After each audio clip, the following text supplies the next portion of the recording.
The year is 1996, and Fox Trax, aka the Glow Puck, has streaked onto the airwaves. With the Glow Puck, we revolutionized the game of hockey. A major innovation, the glowing puck was immediately despised by hockey purists across North America. The diehard hockey fans hated it. What do you guys think of it? He says, oh, we hate it. We even got death threats. It was even dubbed as the worst gimmick in the history of TV sports. I really didn't give a rat's ass what the purists thought. But what seemed like an awful idea at the time ended up revolutionizing sports broadcasting. The biggest technological breakthrough in the history of sports. That's right, every single event you watch today has been directly influenced by that goofy red comet trail. How? We'll explain as we put the legacy of Fox Trax into focus.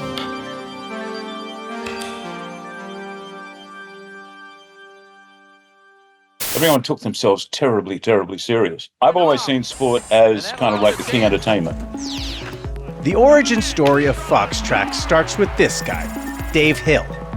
The Australian journalist and TV producer had just helped establish Sky Sports in the UK before being enlisted by Rupert Murdoch and News Corporation to launch Fox Sports in the United States. This is it. Today, the curtain opens on a new era.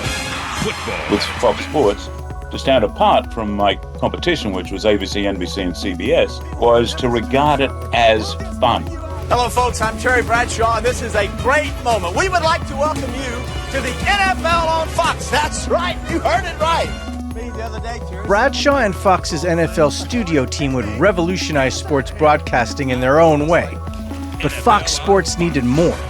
And Hill found a new opportunity when Fox and the National Hockey League announced a 5-year broadcast pact in September of 1994. And so we got the rights to do hockey. And I thought, well, the problem is you can't see the puck half the time. Gary Bettman was the commissioner. And I said to Gary, I'm going to have a crack at trying to make the puck glow. And kind of Gary gave it a back of the hand thing. So I called Stan. This is Stan Honey, a certified engineering genius, accomplished navigator, and the man Dave Hill tasked with the Glowing Puck project. Oh, and it's not really relevant to the story, but he was once struck by lightning while fixing the navigation system on a catamaran in the Atlantic Ocean. The idea was to allow people to see where the puck was, but not really get in their way. And David saw that and he said, oh no, we're going to go with a big blue fuzzball and a red rocket trails, and we're going to have stars and sparkles behind it, and we're going to just create controversy. What I needed to do was bring in a whole new audience that weren't hockey fans. And that, in a nutshell, was what the Glowing Puck was all about. He just wanted to go over the top. I said, yeah, you could do that, but you couldn't afford it. That's serious engineering. So David asked me to tell him how much it would cost. So I spent a couple of weeks and worked it out and said it would take us 2 years and it would cost $2 million. 10 minutes later, I got a call from Rupert Murdoch saying, I understand you can track and highlight a puck for $2 million in 2 years. And I said, yeah. And he said, do it. And if anybody asks you where the money's going, have them call me. And then the first guy I called was Rip Cavallaro to be the chief engineer.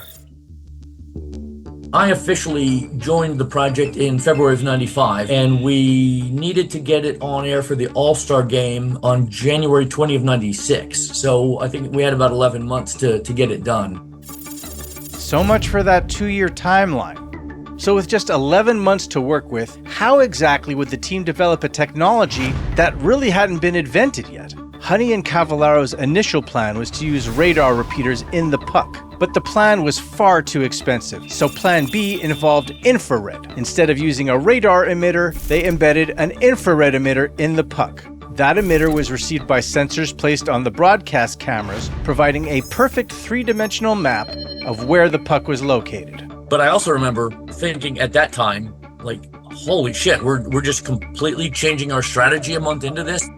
Scientists at Fox Sports Laboratories are working on new technology. They started running ads talking about this new technology, and these ads were just, they were very much like Fox. On January 20th, you will witness the biggest technological breakthrough in the history of sports. That had started when we hadn't really tracked anything on the ice yet. And we were like, holy shit, you're advertising this like it's going to work. The biggest technological breakthrough in the history of sports. No pressure, guys. From there, Team Fox Trax conducted a series of tests for their system, each test simulating a more game-realistic environment. I think the first time that we did a full system at a genuine pro game was a week before the All-Star Game, where we had to debut it. And we did that at Jersey. And it was a nightmare. Initially, when we fired the system up, the only thing we could track was the Zamboni. We were tracking the headlights on the Zamboni, but we couldn't see the puck. We couldn't see anything else. Stan and Rick worked out the kinks and had a system they believed functioned mostly. Fast forward to January 20th, 1996, the NHL All-Star Game. We will see a hockey experiment in television. It'll be a first in the coverage of hockey on TV as we debut the Fox Trax.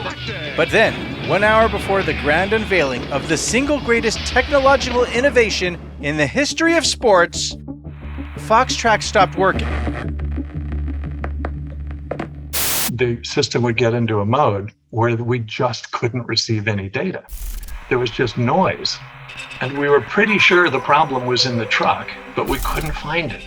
And then we stumbled onto the solution. There was a light dimmer in the control room in the truck, and that light dimmer had a malfunction. When you dimmed the lights, it was like a chainsaw going off electronically. Whenever we were in engineering mode with the lights on, it would work, and then you get ready to pretend you're going to air and you dim the lights, and then it stops working. And it just drove us mad. Until we finally found it and just turned off the damn lights, and then it worked great. 3 minutes, 30 seconds, Solani in again, big shot, he scores! Lindros scores! And it was the first time augmented reality had ever been used in broadcast sports, and it was one of the first applications of augmented reality anywhere. The team had done it. Under grueling circumstances and unbelievable pressure, they had delivered on the historic innovation that Fox Sports had been promising its viewers for months. Saved by Axtell. But there was a problem. A lot of people didn't like Fox Trax. They actually kind of hated it. We did get death threats, which got our attention. The diehard hockey fans hated it. I really didn't give a rat's ass what the purists thought at all. I did not care. And the key thing with a purist is that it doesn't matter what you do, they will not turn off. You could have the team paint themselves purple and they'd watch. Brought on by Fedorov. Hands it on for Museum. Score! The ratings were double. The great thing about Stan and his puck was that hockey has never had a higher rating in the United States. Everyone tuned in to see the puck. Why? Because you could see the puck. When the NHL moved to ABC in 1999, Fox Trax didn't come with it. But Stan and Rick spun their expertise into a new company, Sport Vision. And from there, they continued to revolutionize sports broadcasting. Just a few months later, we introduced the yellow first down line, and that ended up getting introduced on ESPN. It's ESPN's 1st and 10. The gold-colored line you'll see appears to be painted on the field, but it's really being electronically generated by us. You tuned into a game and you saw a line on the field, and people were like, what's that? How's it getting there? Is it painted? I really don't remember anyone saying that the line distracted from the game. The line just became a part of the game. NASCAR was a good system because in the backstretch, it was hard to tell which car was which because they're all kind of gray. A strikeout for the first of the night. We introduced the strike zone system for baseball, again using the same broadcast technology.